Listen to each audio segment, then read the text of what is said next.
अनुसूचित जाति में नहीं था, लेकिन कई वर्षों के प्रयास के बाद हमारी जानकारी में है कि कई बार आरजीआई इसको वापस कर देता था। लेकिन जब इस देश में आदरणीय नरेंद्र मोदी जी प्रधानमंत्री बने, श्री अमित शाह जी देश के गृह मंत्री बने, तो जाके आज आपका समाज अनुसूचित जाति में शामिल हो पाया है। तो मैं समाज के तरफ से छत्तीसगढ़ के तरफ से माननीय प्रधानमंत्री जी का, माननीय गृह मंत्री जी का आभार भी व्यक्त करना चाहेंगे कि आपकी जाति अनुसूचित जाति में शामिल हुआ है और सरकार बिल्कुल आपके समाज के साथ खड़ा रहेगी। और अब थोड़ा विकास की दृष्टि से दौड़ना पड़ेगा, काहे कि अनुसूचित जाति में नहीं होने के कारण पढ़ाई में, लिखाई में, नौकरी में, सब कुछ में जो अनुसूचित जाति का लाभ मिलना चाहिए वो मिला नहीं है। और कहीं ना कहीं समाज विकास की दृष्टि से पिछड़ा है। तो समाज के प्रबुद्ध जनों से हमारा आग्रह होगा कि समाज को हर क्षेत्र में और विकास के लिए विशेषकर शिक्षा बहुत जरूरी होता है। तो समाज के हमारे सभी बेटा बेटी पढ़ें लिखें, शिक्षा में सब में मतलब आप सब लोगों के आशीर्वाद से समाज आगे बढ़ेगा, ऐसा मैं उम्मीद करता हूं। और हम लोग आप लोगों के साथ में हैं और आप लोग माननीय प्रधानमंत्री जी को देख रहे हैं, जिन्होंने नारा दिया है सबका साथ, सबका विकास, सबका प्रयास और सबका विश्वास। वो सबका विश्वास भी जीतना चाहते हैं, सबका विकास भी करना चाहते हैं। और सौभाग्य है इस देश का, 140 करोड़ भारतवासी का, कि नरेंद्र मोदी जी जैसा प्रधानमंत्री बने हैं। तो इस नारा को लेके चल रहे हैं और मुझे सौभाग्य मिला उनके 5 साल जब पहली बार प्रधानमंत्री बने तो राज्यमंत्री के रूप में काम करने का। और उन्होंने प्रधानमंत्री बनने के बाद पहले ही दिन पार्लियामेंट में अपने उद्बोधन में कहा था कि हमारी ये सरकार गरीबों के लिए समर्पित सरकार रहेगी। और आप लोग देखे कि उनका जो पहला 5 साल का कार्यकाल था सब गरीबों के लिए काम हुआ है कि नहीं। स्वच्छ भारत मिशन की घोषणा किए, गरीबों के लिए शौचालय निर्माण का काम, नहीं तो कोई ध्यान नहीं देता था। ये हमारी माता बहनों के सम्मान से जुड़ा हुआ मामला था। कितना खराब लगता था जब हम लोग शाम को किसी गांव में जनप्रतिनिधि के नाते जाते थे और हमारी माताएं बहनें विशेषकर बरसात के दिनों में रोड के किनारे बैठी मिलती थी। लेकिन ये सब को समझा हमारे माननीय प्रधानमंत्री जी ने। शौचालय का निर्माण, प्रधानमंत्री आवास, सब गरीब का पक्का का मकान हो, इसकी चिंता, सबके घर में सबका खाता हो, इसकी चिंता। उस समय उपहास उड़ाते थे कि ये प्रधानमंत्री जी घर घर खाता खोलवा के क्या करेंगे, पैसा वैसा तो रहता नहीं है। लेकिन आज समझ में आ रहा है कि सरकार की योजना का सारा पैसा खाता में आ रहा है कि नहीं। पहले इस देश में ऐसे भी प्रधानमंत्री हुए जो पब्लिकली स्वीकार करते थे कि हम 1 रुपया भेजते हैं दिल्ली से तो जगदलपुर तक वो 15 पैसा पहुंचता है, 85 पैसा इधर उधर लीकेज हो जाता है, ऐसा बोलते थे कि नहीं। लेकिन आज जो दिल्ली से चलता है 1 रुपया तो 1 रुपया जगदलपुर में पहुंचता है। आज ये जनधन खाता का कमाल है। तो ये माननीय प्रधानमंत्री जी ने गरीबों के लिए किया। और आज देख रहे हैं आज ऐसा नए भारत का निर्माण हो रहा है कि आज मतलब बड़े बड़े देश आज लोहा मानने लगे हैं। आज पूरे देश में आप जाइए विदेशों में तो भारतीय का मान और सम्मान आज अलग तरह से होता है। आज ऐसा नवा भारत है जो छेड़ता तो नहीं है लेकिन कोई छेड़ता है तो छोड़ता भी नहीं है, और घर के दुश्मन को घर में घुस के मारता है। ऐसा भारत आज आदरणीय नरेंद्र मोदी जी के कारण संभव हुआ है। तो हम सब लोगों के लिए सौभाग्य का विषय है। निश्चित रूप से इस देश का भविष्य बहुत आगे उज्जवल होगा। आज तीसरी बार प्रधानमंत्री बने हैं।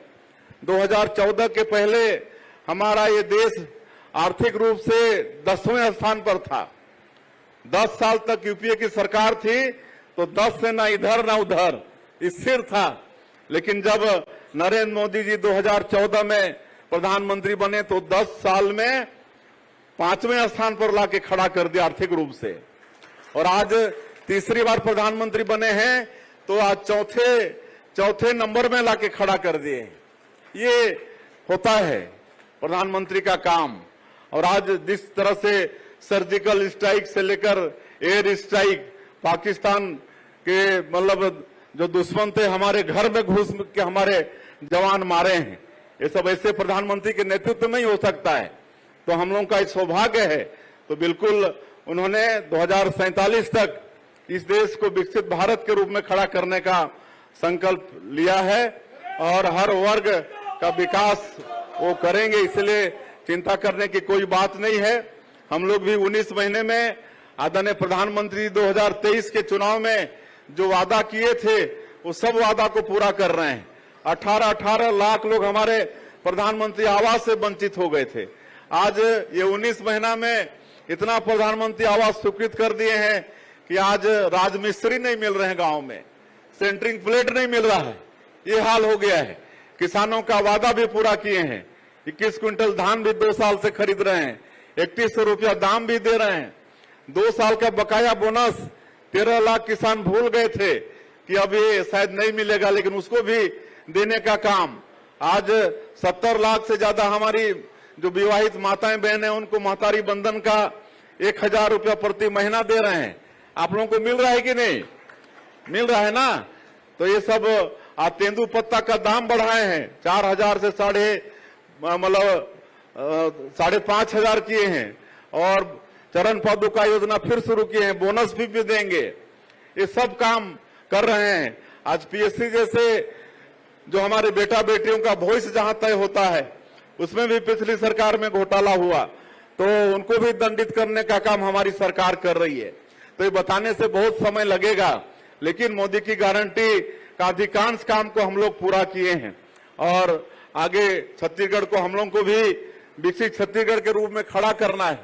इसके लिए भी एक विजन डॉक्यूमेंट तैयार किए हैं 2047 विकसित छत्तीसगढ़, और उसमें हम लोग काम कर रहे हैं, हमारी सरकार काम कर रही है। नई उद्योग नीति भी लाए हैं। तो हमारे मतलब जो समाज के पढ़े लिखे युवा हैं जिनको नौकरी नहीं लग रही है सरकारी नौकरी, वैसे हम लोग ये 19 महीने में करीब 9-10 हजार सरकारी नौकरी भी दिए हैं हर विभाग में। अभी 700 प्राध्यापक सह-प्राध्यापक हायर एजुकेशन में उसका वैकेंसी निकल रहा है। 5000 शिक्षकों की भर्ती करने जा रहे हैं, लगातार करेंगे। इसके बाद भी नई उद्योग नीति के माध्यम से हम लोग बेटा बेटियों को रोजगार देना चाहते हैं।